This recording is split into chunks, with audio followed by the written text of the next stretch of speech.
సుర్వాసి సుబ్రహ్మణ్యం గారికి, ఇంకా మిగతా వచ్చిన పెద్దలందరికీ కూడా నమస్కరిస్తూ, ఈనాటి సమావేశం ముఖ్యంగా 2 అంశాలు. ఒకటి, మైనారిటీల ఆత్మీయ సమావేశం. రెండవది, మన యువనేత నారా లోకేష్ గారు పాదయాత్ర పూర్తి చేసుకుంటున్న సందర్భంగా ఒక గొప్ప బహిరంగ సభను నిర్వహించాలని చెప్పి పార్టీ నిర్ణయించడం, ఆ సభకు మీ అందరినీ కూడా ఆహ్వానాలు పలికేదానికి ముఖ్యంగా ఇక్కడికి రావడం జరిగింది. ముఖ్యమైన నాయకులందరినీ కూడా ఇక్కడికి వస్తే మీరు ఏ రకమైన సదుపాయాలు ఇవన్నీ ఏర్పాటు చేస్తారని కూడా మేము చెప్తాము. మీరు తప్పనిసరిగా ఈ సభకు హాజరు కావాలని చెప్పి మీ అందరినీ కూడా విజ్ఞప్తి చేస్తున్నాను.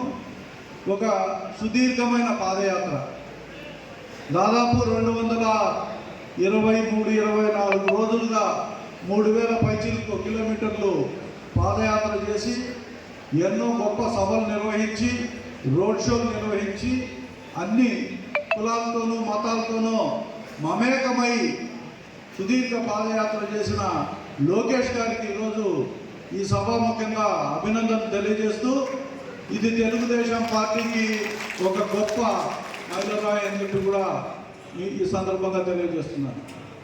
ఒక వ్యక్తి పాదయాత్ర చేయడం అంటే అది సామాన్యమైన పని కాదు.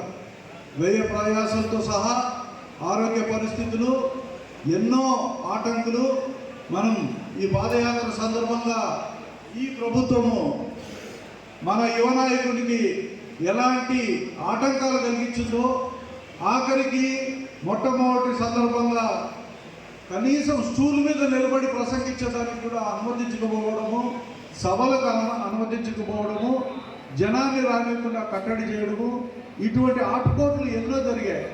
ఇవన్నీ కూడా అధిగమించి ఆయన ఈరోజు ఈ పాదయాత్రను పూర్తి స్థాయిలో పూర్తి చేయడం, మరి 4000 కిలోమీటర్లు చేయాల్సిన పరిస్థితుల్లో ఈరోజు ముందస్తు ఎన్నికల సూచనలు కనిపిస్తున్నాయి. కాబట్టి పార్టీ వ్యవహారాలు చాలా చక్కదిద్దాల్సిన బాధ్యత ఆయన పైన ఉంది. కాబట్టి ఈరోజు ఆయన ఈ 3300 పైచిలకు కిలోమీటర్ల దగ్గర పాదయాత్రను పూర్తి చేయాలని చెప్పి నిర్ణయించడం, మరి అక్కడ బహిరంగ సభలు కూడా ఏర్పాటు చేయడం జరిగింది.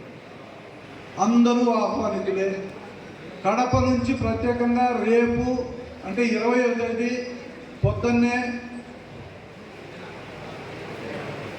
స్పెషల్ ట్రైన్లు ఏర్పాటు చేయడం జరిగింది. మనకు కూడా 3-4 బోగీలు రాయచోటి నియోజకవర్గానికి అక్కడ పెట్టడం జరిగింది.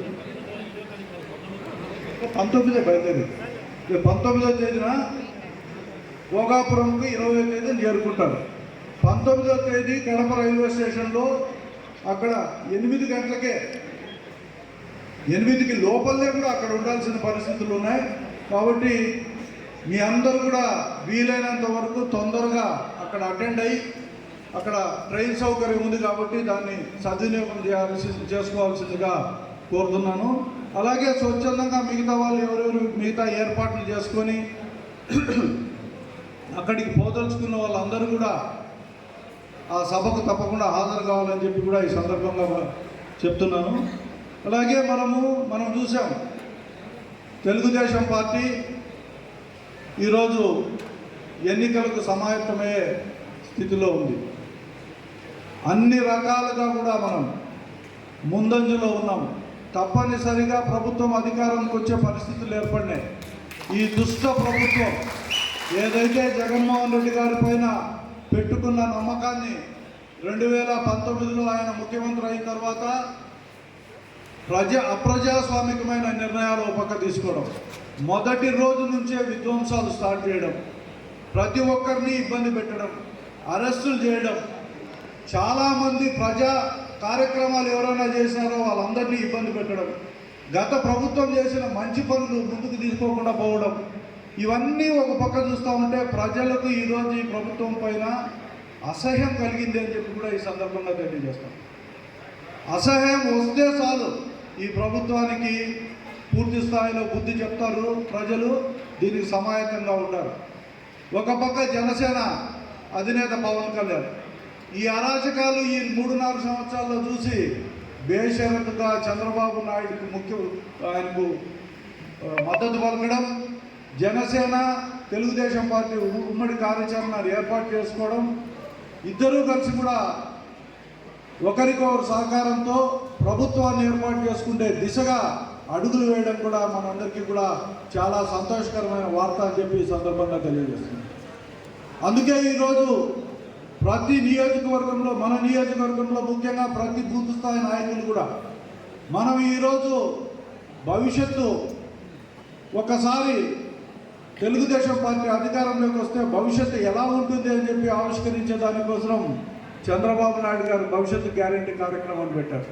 ఆయన ఒక షూరిటీ ఇచ్చారు. ఈరోజు ఆయన ఒక 6 ముఖ్యమైన అంశాలను తీసుకొని ఇవి ప్రజలకు ఉపయోగకరంగా ఉంటాయి అని చెప్పి కూడా ప్రజలకు అందరికీ కూడా ఇవి తీసుకుపోయి తెలియజేసే దానికోసం ఒక కొత్త నూతనంగా ఒక కార్యక్రమాన్ని తీసుకొని భవిష్యత్తు గ్యారెంటీ ప్రోగ్రామ్ను రాష్ట్ర వ్యాప్తంగా చేస్తున్నాం. ఈ రోజుకు రాయచోట్ నియోజకవర్గంలో 63 పైచిలుకు గృహాలను మన ముఖ్య నాయకులు, కార్యకర్తలు అందరూ కూడా ఆంధ్ర భాష ఎక్స్ఎంపీపీ గారిని వేదికపైకి రావాల్సిందిగా కోరుతున్నాను.